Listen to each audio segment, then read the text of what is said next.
शुरुआत करते हैं मध्य प्रदेश के भिंड से, जहां एक दिवसीय दौरे पर गौरवी पहुंचे ज्योतिरादित्य सिंधिया। खबर के बारे में विस्तार जानेंगे, उससे पहले लेंगे एक छोटा सा ब्रेक के बाद जल्द हाजिर होंगे। इस खबर के प्रायोजक हैं फास्टको। जल्दी हो जाना तो फास्टको बुलाना। बाइक से लेकर लग्जरी कार सेल्फ ड्राइव पर उपलब्ध। ग्रुप ट्रेवल के लिए लग्जरी बस भी उपलब्ध। सस्ता एक बार सेवा का मौका अवश्य दें। व्हाट्सएप करें 9044808808। ब्रेक के बाद आप सभी का स्वागत है। खबर मध्य प्रदेश के भिंड से, जहां मध्य प्रदेश में लोकसभा चुनाव का दौर चल रहा है। ऐसे में भिंड लोकसभा सीट पर 7 मई को मतदान होना है। आपको बता दें कि विधानसभा के साथ साथ भिंड दतिया लोकसभा सीट भी बहुत ही महत्वपूर्ण है। भिंड दतिया लोकसभा सीट से भाजपा प्रत्याशी संध्या राय के समर्थन में गौरवी मां वैष्णो गार्डन में अपील करने पहुंचे। केंद्रीय मंत्री ज्योतिरादित्य सिंधिया ने कहा कि संध्या राय की जीत केवल उनकी जीत नहीं बल्कि भारतीय जनता पार्टी की जीत है।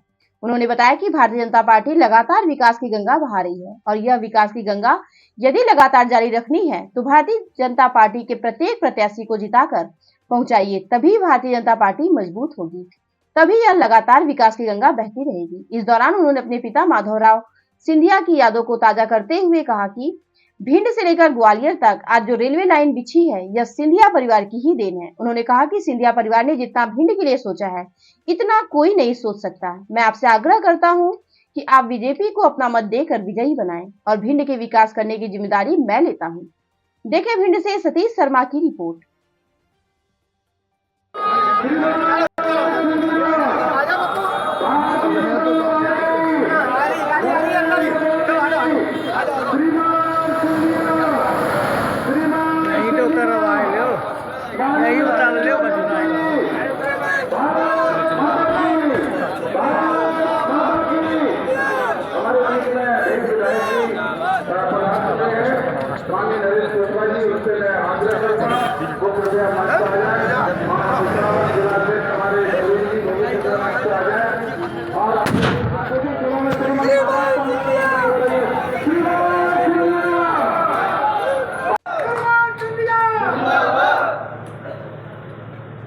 भारतीय जनता पार्टी की सरकार बनाई हमने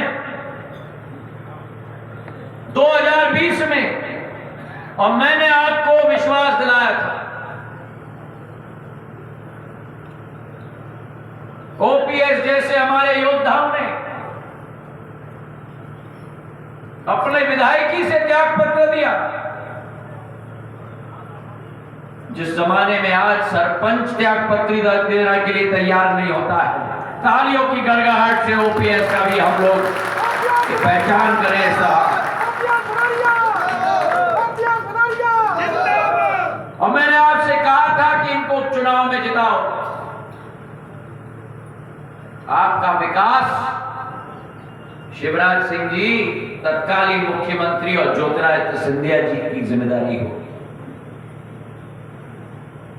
और हम दोनों ने मिलकर मां रतनगढ़ की सिंचाई परियोजना 1600 करोड़ की असंभव कार्य इस समूचे क्षेत्र के लिए हमने मंजूर करवाया। मेरे भाइयों,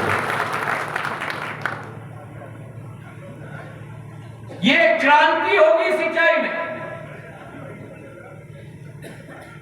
एक नई क्रांति होगी सिंचाई में, जिससे सिंचाई का रकबा मैगांव में हो, दतिया में हो, आने वाले दिनों में 2 गुना हो जाएगा। मेरे भाइयों और बहनों, बिजली की योजना हो, ग्वालियर और भिंड के बीच में रेलवे लाइन का विद्युतीकरण हो, भिंड का मेडिकल कॉलेज हो, भिंड को नगर निगम घोषित कर दिया, आयुर्वेदिक कॉलेज लगा दिया, भिंड से इटावा की नई रोड की डीपीआर हम लोग बना रहे हैं। संध्या जी, मैं, राकेश जी, सभी लोग साथ में, नरेंद्र जी, सभी लोग साथ में। और तो और क्या, चंबल एक्सप्रेस वे हमने बना दिया, इटावा से लेकर भिंड होते हुए, मुरैना होते हुए कोटा तक। और आप देखना 15,000 करोड़ रुपए का ये चंबल एक्सप्रेसवे के आधार पर नई औद्योगिकरण क्षेत्र में आएगी मेरे भाई और बहनों।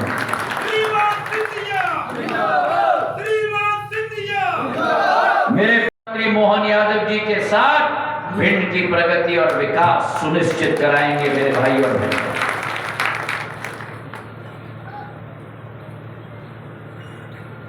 आज ये चुनाव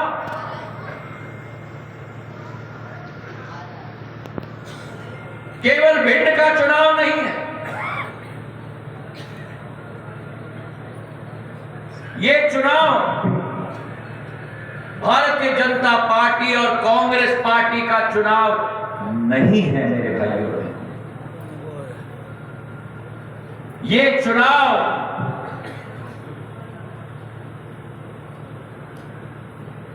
शायद देश के इतिहास में सबसे महत्वपूर्ण चुनाव है, क्योंकि इस चुनाव से हम निर्णय लेंगे कि मां भारती का विकास और प्रगति का मार्ग प्रधानमंत्री जी के नेतृत्व में भारत को प्रचंड तरीके से विश्व पटल पर आपको और हमें उजागर करना होगा मेरे भाई और बहनों। से अरुणाचल प्रदेश तक एक भी ऐसे हिमालय का सरहद का इलाका नहीं होगा जहां मेरा भिंड का सपूत मां भारती का रक्षा न करता हो। ये बलिदान कारती देश के लिए लोगों की वीर भूमि है, और इसलिए जब जब मैं यहां आता हूं, मैं एक नई ऊर्जा और नई भावना के साथ मां भारती के विकास और प्रगति के लिए और अग्रसर होकर निकलता हूं।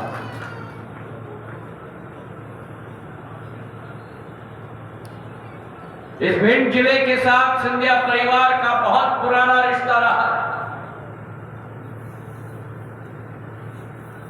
आजादी के पहले से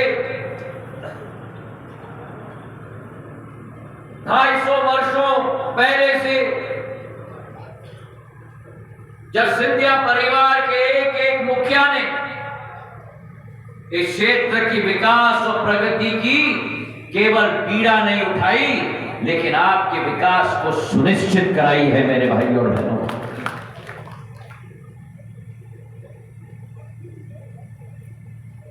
मैं माधव महाराज का कालखंड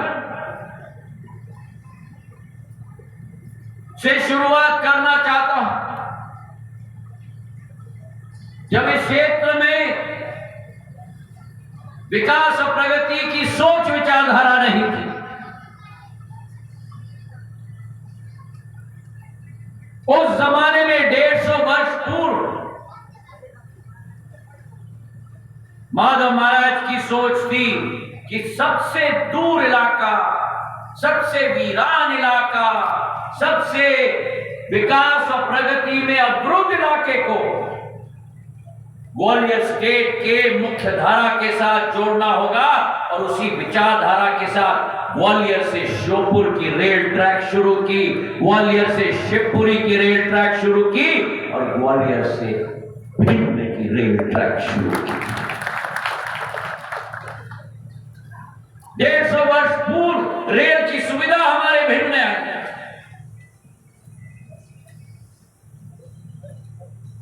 सड़क की सुविधा हमारे भिंड में आई।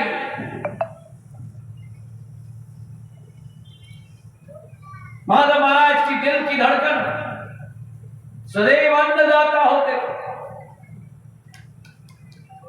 कभी किसान शब्द का इस्तेमाल नहीं करते, सदैव अन्नदाता का शब्द इस्तेमाल करते हैं। और एक एक भिंड में जो तालाब बने हैं, सिंचाई की योजना बनी है, आज भी 150 वर्ष पुराना अमृत जो बनाया गया था माधव महाराज का, उसी से उस अमृत की सिंचाई मेरे एक एक अन्नदाता की खेत की होती है मेरे भाइयों।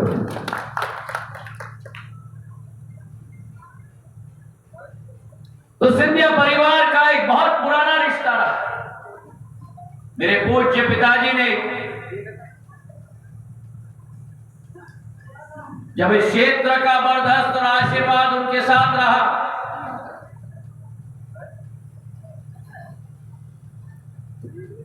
चाहे 1 अरब लोग कहते थे,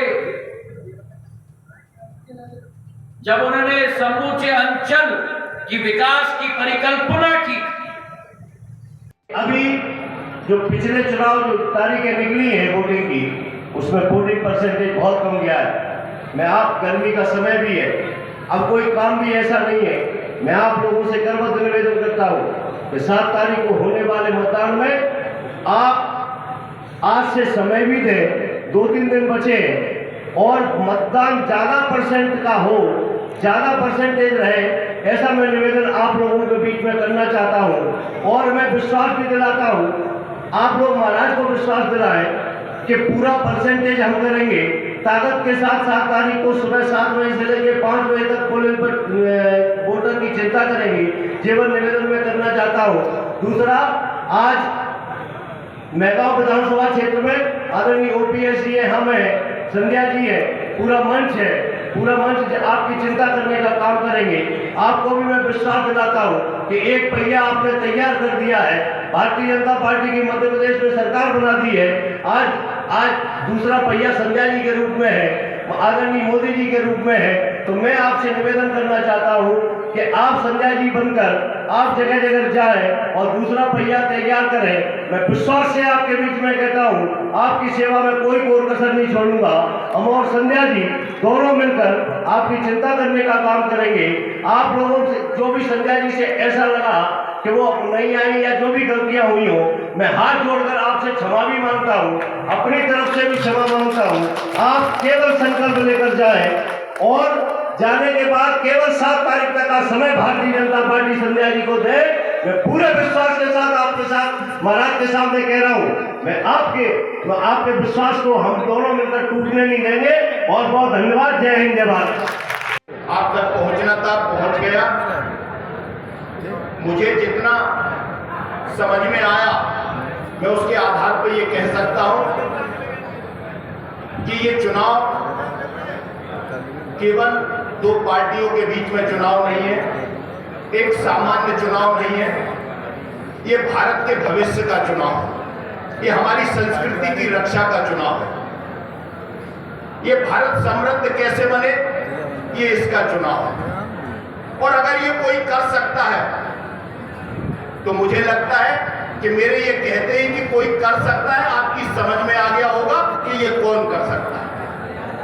ये सिर्फ और सिर्फ एक व्यक्ति कर सकते हैं, इस देश के यशस्वी प्रधानमंत्री माननीय नरेंद्र मोदी कर सकते हैं। वही इस देश को समृद्ध बना सकते हैं, वही इस देश की संस्कृति की रक्षा कर सकते हैं, वही इस देश की ताकत और साहस बन सकते हैं। बाकी अब ये किसी में बचा नहीं है। और चुनाव की बात करें तो मुझे लगता है कि चुनाव तक एक रिकॉर्ड जीत तक पहुंचने के लिए सबसे ज्यादा अगर किसी चीज की आवश्यकता है तो आपके घर से निकलने की। अगर आप चाहते हो कि भगवान सूर्य की किरण जब अयोध्या के राम मंदिर पर उनके रामलला के माथे पर पड़ी और जब वो सूर्य की किरण का हमारे भैया देवेंद्र नरवरिया जी, हमारे पूर्व सांसद सम्माननीय भाई साहब भागीरथ प्रसाद जी, हमारे पूर्व विधायक सम्माननीय दादा समाजिया जी, हमारे प्रदेश कार्य समिति के सदस्य सम्माननीय पूर्व अध्यक्ष जिले के सम्माननीय दादा केशव भदौरिया जी, सम्माननीय भाई साहब वीरेंद्र राणा जी, सम्माननीय भाई साहब रूप सिंह नरतानी जी, सम्माननीय भाई साहब मायाराम शर्मा जी, सम्माननीय मेरी बहन तोमर जी, सम्माननीय बहन कामना जी, सम्माननीय भैया